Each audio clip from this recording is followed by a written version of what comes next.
Ouçamos todos boa notícia que vem da vida, que vem do amor. Ouçamos todos boa notícia, é o Evangelho de Deus Salvador.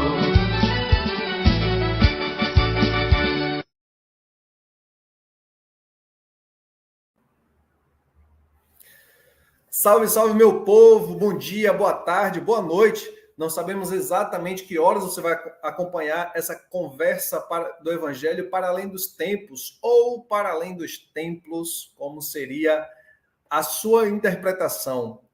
Essa transmissão é feita, né, por esse canal Causas da Vida, pelo canal Marcelo Barros, pelo canal do nosso companheiro Zé Vicente e também pelo companheiro Frei Gilvander. E para minha alegria, hoje eu tenho aqui a graciosa presença do nosso querido Zé Vicente, que vai fazer essa conversa, essa roda de conversa hoje comigo do Evangelho deste domingo. Seja muito bem-vindo, Zé. Que alegria ter você conosco. Toda palavra de vida é palavra de Deus. Toda ação de liberdade é atividade agindo de nós. É atividade agindo de nós. Boa nova em nossa vida, Jesus semeou. Evangelho em nosso peito é chama de amor. Boa noite, meu irmão Darlan. Minha saudação também a Ana Helena e ao querido Marcelo, que nos chamou para não só participar retransmitindo nos nossos canais esse encontro maravilhoso sobre o Evangelho do domingo, mas também a gente participar, compartilhando com você nosso entendimento e o nosso encanto. E o meu encanto, como vocês sabem, é da parte da música.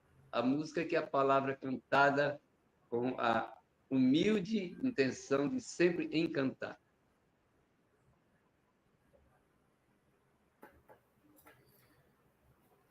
Que alegria, Zé, ter você aqui com a gente. Sempre uma honra, né, poder partilhar os espaços virtuais, os espaços presenciais.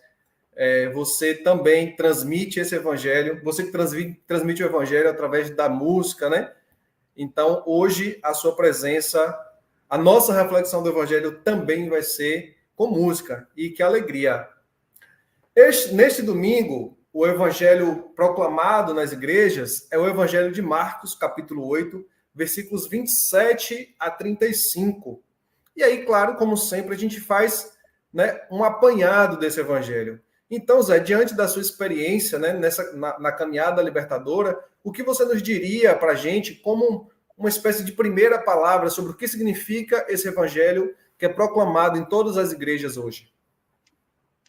Pois é, esse evangelho de hoje, escrito pela comunidade de Marcos, ele traz para nós uma expressão maravilhosa da grande pergunta de Jesus aos discípulos, e é uma pergunta no caminho.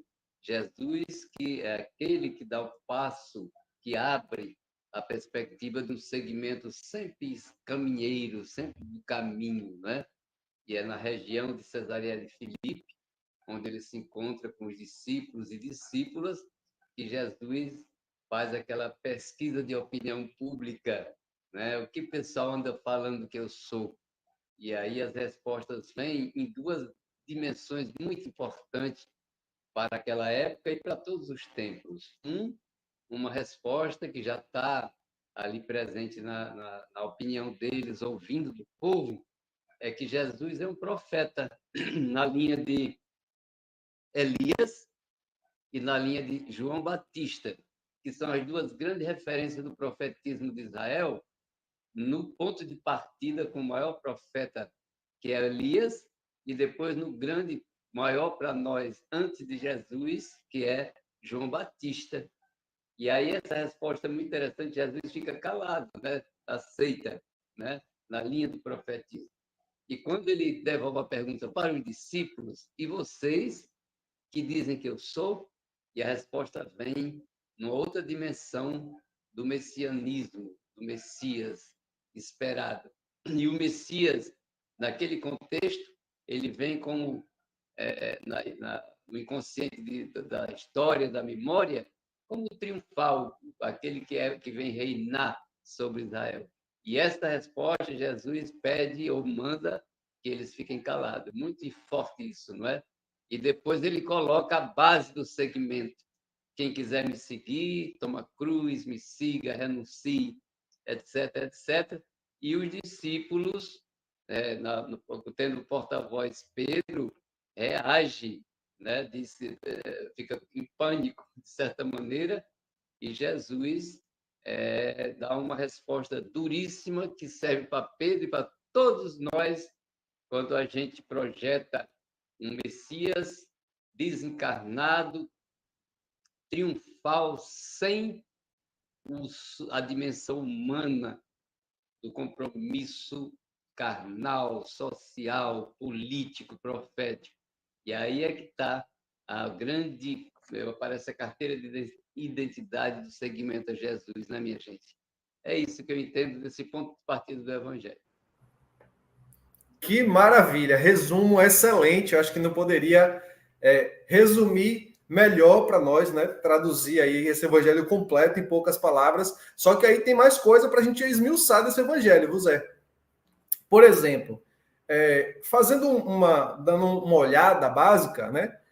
A gente fica com a sensação que, de fato, os discípulos não entendiam qual era a missão de Jesus naquele tempo.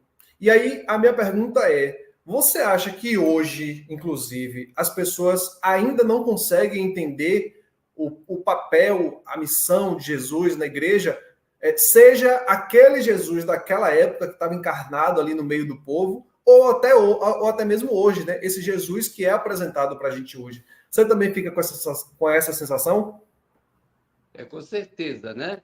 Eu penso que é interessante a gente observar o contexto histórico daquela época, do povo da terra de Jesus, dos judeus, a Galileia, e também dos judeus do sul, perto do templo, que tem um contexto que é o contexto de dominação imperial, né? Que é de exploração econômica, sugando aquela terra com seus impostos, com os bens da terra, que é de repressão política e social, inclusive com mortes de quem discordasse, de quem se rebelasse, e depois uma religião de negação da dimensão libertadora e profética da religião. Então, esse contexto faz com que o povo viva dispersos, faminto, doente, e sem apelar, e projeta uma esperança messiânica, assim, meio que sobrenatural e tudo. E Jesus, né, propõe exatamente na contrapartida da religião judaica, que é de estabelecer o privilégio, quer dizer, garantir o privilégio das classes que já são privilegiadas, e depois deixar o abandono às multidões, garantindo uma promessa futura que certamente nunca se realizaria, nem se realizará. E aí Jesus chama a responsabilidade do compromisso, da cruz do compromisso, da cruz da doação da vida pela vida, da cruz da missão de anunciar e organizar, unir as pessoas para entenderem como se libertar, como se projetar na dimensão do reino de Deus. Então, eu acho interessante que essas duas perspectivas permanecem hoje. Qual é o contexto, gente, da história que a gente vive hoje? De exploração de classe, de sofrimento, de destruição da natureza para os pobres, e de uma proposta religiosa representada por várias religiões, de um Deus ou de uma religião individualista de libertação e cura só individual, sem olhar esse compromisso comunitário, social, que é intrínseco a uma religião de profecia. Excelente, Zé. Zé, eu não menti quando eu disse que a nossa reflexão hoje ia ser também de música, certo? Mas é porque a gente precisa esmiuçar esse evangelho. Então, a gente já vai te ouvir cantar, Mas eu queria trazer para essa roda, o próprio Marcelo não veio, mas eu trouxe, né, alguns trechos do artigo dele, do Evangelho deste domingo. Ele traz um pouco dos desbravadores, né, que foram vistos como heróis por uma parte da sociedade e como verdadeiras ameaças, como verdadeiros vilões para outra parcela da população, como, por exemplo, os indígenas e os nossos irmãos africanos que foram escravizados. Esses dois últimos, né, os chamavam de criminosos desalmados, né? E aí eu queria fazer uma ponte que, por exemplo, hoje nós temos em São Paulo o trabalho que Padre Júlio Lancelotti faz, que sem dúvida é um trabalho estupendo, glorioso, vamos dizer assim, e que deveria ser referência para muitos cristãos. Mas a gente vê que uma boa parcela da população acusa de fazer um desserviço e como também chamam de cúmplices das pessoas de situação de rua, de drogados, pessoas que vivem em situação de prostituição. Então, como que a gente fala hoje, Zé, de um Jesus que é visto como um rei, continua sendo visto como rei, como muito bom para uns, e que ainda assim é mal visto e mal falado por outros? É aquilo mesmo que a gente já falou antes, né? De que existe a cultura que estabeleceu na humanidade essas duas perspectivas que são permanentes. Uma perspectiva de uma religião onde Deus se torna um Deus do povo, o Deus da comunidade, o Deus do compromisso com a libertação de todas as estruturas de sofrimento, de opressão, de dominação.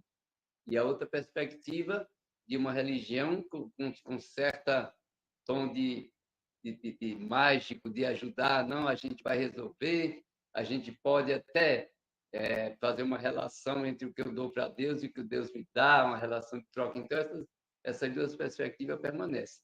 E eu estive com o Padre Júlio, com a comunidade ali de São Miguel Arcanjo, no domingo, dia 18 de agosto. A gente esteve lá cantando na celebração e conversando, depois almoçamos juntos, e a gente percebe exatamente que qualquer época da história, quando tem um ser humano que se torna comunidade, que se torna comunidade com os oprimidos, sofredores, os descuidados, os abandonados nas ruas e nos campos, essa pessoa será vista do mesmo jeito que Jesus foi visto, como uma rebelião, né? Como uma revolta popular, e aí é vinculado como se fosse crimes.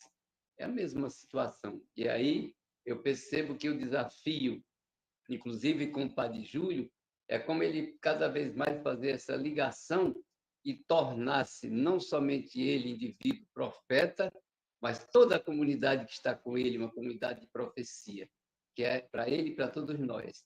Então, eu creio que a gente precisa sempre olhar nosso lado, o lado de quem está tentando buscar essa fidelidade do segmento. Tem tanta gente linda sendo fiel, dando a vida, como Júlio Lancelotti, como tantos outros, principalmente as mulheres anônimas nas comunidades, religiosas consagradas, já que nós estamos no mês da Bíblia, que seguem essa palavra com paixão, com doação, né? Com certeza, Zé. Que coisa linda, que coisa linda. Zé, e aí para você trazer para a gente a canção, né, como diz essa uma antiga frase, quem reza canta duas vezes, como você responderia se eu te pergunto qual será o Jesus que cada uma tem no coração? Qual será esse Jesus que vibra em nosso coração? Como você responderia para a gente? Beleza. Eu vou compartilhar com vocês. Primeiro, eu, em 1993, em outubro de 93, meu pai fez a Páscoa dele com 69 anos de câncer.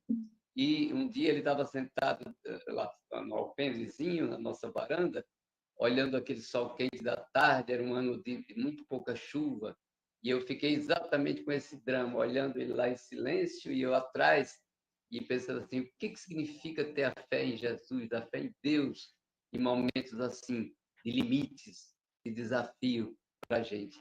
E eu fiz uma canção chamada que é a minha imagem de Jesus naquela hora. Doce amado. A imagem de Deus, ele é, o espírito do amor, ele tem, a ternura da mulher feliz, o nós ser um, ele quis.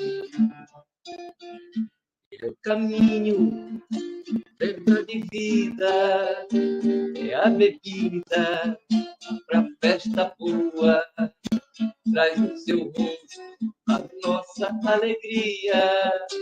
Ele é o dia que chega antes da noite. Essa é uma. E a outra, já na primeira canção que eu compus, chamada Povo Novo, que foi inspirada no Brasil pela Pastoral da Juventude do Meu Popular, eu já trazia mais ou menos aquela imagem do ponto de partida de Jesus, que é aquela: quando o Espírito de Deus soprou, o mundo inteiro se iluminou, a esperança na terra brotou, um povo novo deu-se as mãos e caminhou. E a parte de Jesus: quando Jesus a terra visitou, a boa nova da justiça anunciou, o século Deus o estudou, e os oprimidos das correntes libertou. Esse é o Jesus que eu continuo buscando, me cantando e cantando, com a minha intenção de tocar o coração de muitos de vocês para a gente seguir juntos nesse segmento. E com certeza toca muitos corações, viu, Zé? Como sempre, minha gente, trazendo as palavras finais dessa roda de conversa, né? Hoje abrilhantada pelo nosso querido companheiro de caminhada, Zé Vicente. Nas palavras finais do artigo de Marcelo, desse domingo, diz o seguinte: enquanto o mundo continuar optando pelo que é oposto ao projeto divino da paz e da justiça ecossocial, a caminhada do Evangelho será sempre perseguida.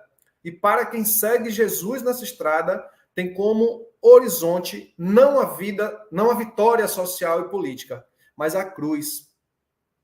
Ou seja, a perseguição e o sofrimento e até mesmo o martírio, como aconteceu e acontece com tantos irmãos e irmãs na caminhada nas comunidades da América Latina.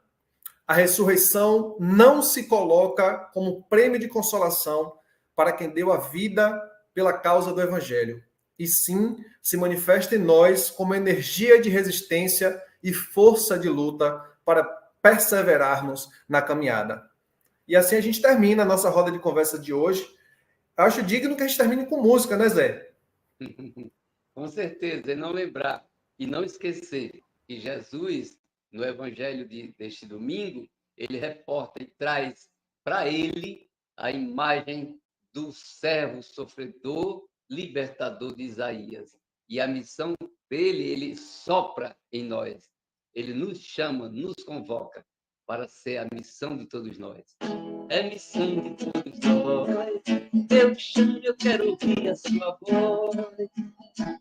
É missão de todos nós. Eu chamo, eu quero ouvir a sua voz. Grande abraço, saúde e paz para todos nós. Maravilha, beijo, meu povo. Excelente domingo, excelente semana. E a gente segue, como sempre, caminhando. Até a próxima semana.